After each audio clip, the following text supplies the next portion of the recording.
Hello mga day, good morning! Tara samahan nyo kami sa aming kainan journey na naman. Dito lang yan sa unahan ng City Mall along the highway sa harap ng SPED Central School. Sa Isulan, Sultan Kudarat. Nadiskubre na naman namin mga day ang masarap nilang barbecue. Pasintabi lang po sa mga kapatid natin na mga Muslim kasi bawal po sa inyo. Maliit lang po ang pwesto nila mga day. Perfect po ito sa ating mga estudyante at sa mga nagtatrabaho. Makaapas ang pobre kumbaga. Tinitingnan ko palang mga day, nagugutom na ako.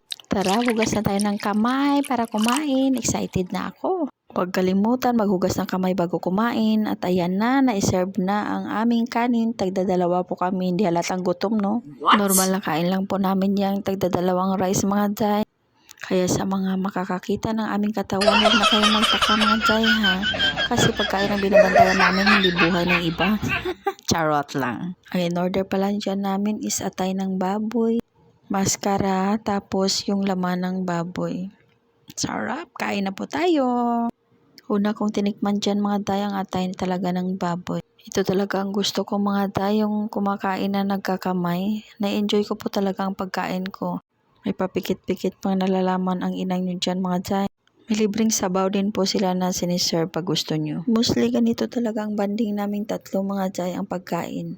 Kaya kitang-kita nyo naman sa mga katawan namin ang lulusog namin. Kain is life talaga kami, hindi namin kilala si diet mga day. Nabilib ako dito sa pwesto nila mga day kasi konti lang ang mga mesa pero ang daming taong kumakain. Di mo naman talaga maikakaila mga day ang sarap ng barbecue nila. Bukod sa masarap na, makita mo na malinis talaga ang gawa nila mga day. At ang bait din ng may-ari ha, very accommodated sila mga day. Masarap talaga kumain sa mga ganitong kainan. Ang lamig din ng area nila kasi napapalibutan sila ng mga puno ng kahoy. Habang kumakain ka, maaliw ka din sa mga dumadaan ng mga biyahero. Sa mga gustong tumikim sa barbecue nila ate at kuya, puntahan nyo lang po sila sa unahan lang ng City Mall sa harap ng SPED Central School. Hanggang gabi po sila nagluluto, pwede din po pang dinner ninyo. Makakasiguro talaga ako na magugustuhan nyo ang lasa mga day and very affordable din ang presyo.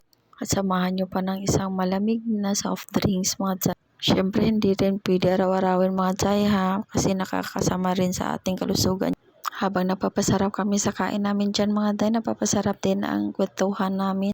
Pero syempre, kwento ng buhay namin, hindi buhay ng iba ha. Ang importante kasi wala kang inaapakang tao. Focus ka lang sa sarili mo at sa pamilya mo. Hayaan mo ang mga taong ayaw sa'yo, huwag mong ipilit ang sarili mo. Doon ka sa mga taong nagpapahalaga sa'yo at na-appreciate ka at nagmamahal sa'yo. Hindi mo talaga maiwasan sa mundong ito ang mga negatibong tao. Hindi lahat magugustuhan ka. Kahit anong bait mo at maganda ang pakikitungo mo, may masasabi pa rin sila. Gumawa ka ng mabuti at minsang hindi mo mapagbigyan, masama ka na. Kaya ako mas gusto kong konting kaibigan. Importante totoo sa iyo. Kaysa ang dami nga, naglulukuhan lang din kayo. Iba din ang nagagawa ng barbecue nyo ate at kuya. Ang dami ko talagang naisip. Ang dami ko ring nagawang hugot sa buhay ha. Di ko na tuloy alam kung nasobran ako sa kain o nakulangan ako. Nakakatalino pala ang barbecue nyo ate at kuya kasi ang dami kong hugot sa buhay ngayon. Kaya mga day, kung gusto nyong humugot sa buhay, kumain na kayo dito. Sigurado ako mapapahugot ka rin sa sobrang busog na namin dyan at inaantok na kami. Worth it talaga ang kain namin ngayong araw na ito. Napasarap din ang aming kwentuhan, parang hindi matapos-tapos. At hindi pa dyan natapos ang aming kainan mga day. Habang papauwi kami, may nakita na naman kaming hilaw na mangga. Nakakatakam naman kasi ang partner niya na bagoong. Sa amin ng mga Ilonggo, ginamos ang tawag dyan. Available din po siya sa spicy at saka chili garlic. Shoutout nga pala sa Chivas Mango. Ang sarap ng mangga ninyo. Kung gusto nyo pong matikman ang kanilang masarap na mangga, dyan lang po sila nakadisplay sa gilid ng highway. Unahan po ng harap ng Iglesia ni Cristo. Right side po siya papuntang Tacurong City.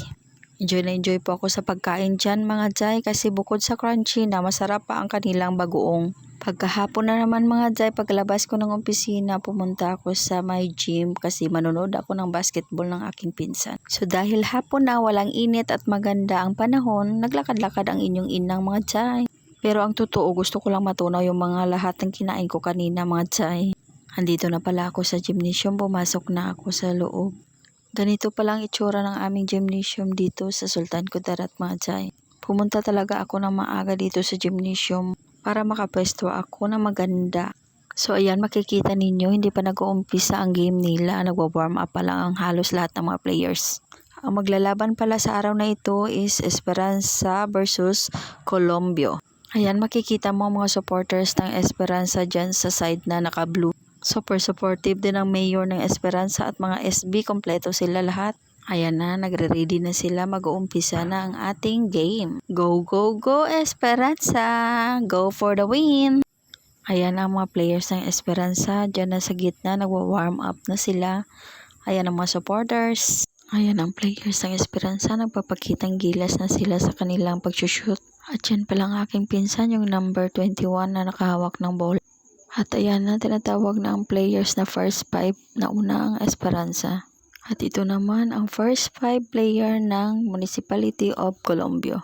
Fast forward mga day, umpisa pa lang, dikit na ang laban nila. First quarter pa lang, lamang na kaagad ang Municipality of Colombio. Sa second quarter naman, ganun pa rin, lamang pa rin ang Municipality of Colombio. At ayan na mga day, fourth quarter na, nakalamang na rin ang Esperanza. Ayan, final quarter na, lamang na ang Esperanza at umahabol pa rin ang Colombio. At ito na ang huling segundo. Pilit pang hinabol ng taga-Colombio na maipasok ang bola pero wala na, panalo ng taga-Esperanza. Congratulations! Deserve nyo yan ang pagkapanalo nyo at salamat rin sa munisipyo ng Colombio sa pagiging sports ninyo. So hanggang dito na lang mga day. Salamat sa pagsama sa aking buong araw. Bye! Weng Lagawan!